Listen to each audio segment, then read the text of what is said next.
क्या आपको पता है इन दिनों हमारे देश में सबसे ज़्यादा किस चीज़ की चर्चा हो रही है? हमारे देश में इन दिनों सबसे ज़्यादा चर्चा हो रही है तो सीजीपी यानी कि कॉकरोच जनता पार्टी का। लोग अब तक भारतीय जनता पार्टी यानी कि बीजेपी के बारे में जानते थे, लेकिन अब लोग जानने लगे हैं सीजीपी के बारे में यानी कि कॉकरोच जनता पार्टी के बारे में।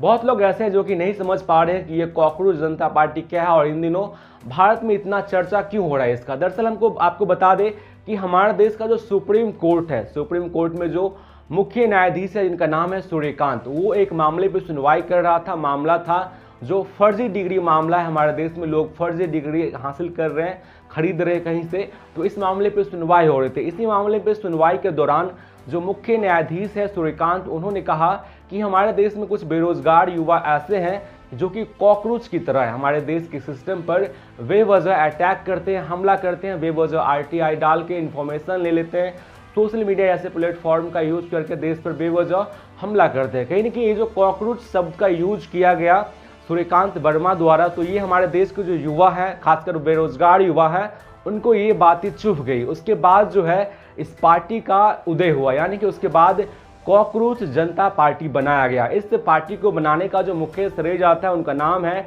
अभिजीत दीपके, जो कि इस पार्टी का सोशल मीडिया और पूरा जो है चीज़ें ऑर्गेनाइज करता है। यानी कि बात किए तो अभी वर्तमान समय आप देखेंगे इंस्टाग्राम जैसे सोशल मीडिया अकाउंट्स पर बीजेपी के फॉलोअर्स कहीं ना कहीं लगभग 9 मिलियन से कुछ ज़्यादा है, तो कॉकरोच जनता पार्टी जो कि लगभग एक सप्ताह पहले ही बनी है, इसका फॉलोअर्स 20 मिलियन से भी अधिक लोग हो गए। कहीं ना कहीं कॉकरोच जनता पार्टी को लेकर आजकल भारत की जो जेनजी, जिससे जेनजी युवा है, उसमें बहुत ज़्यादा क्रेज देखने को मिल रहा है। तो कहीं ना कहीं भारतीय जनता पार्टी और इस कॉकरोच जनता पार्टी में लोग जो है दोनों में कंपेयर कर रहे हैं। हालांकि बात की जाए तो कॉकरोच जनता पार्टी ने कुछ मैनिफेस्टो जारी किया है, जो कि 4 बातें मुख्य उसमें कही गई है। पहली बात ये कही गई है कि हमारे देश के जो सीजीआई है, जो कि न्यायाधीश जो है रिटायरमेंट होने के बाद उन्हें राज्यसभा में जगह दे दिया जाता है या फिर राज्यपाल बना दिया जाता है, तो उसको किसी प्रकार की सरकारी पद पर स्थापित नहीं किया जाए, पहली मांग है।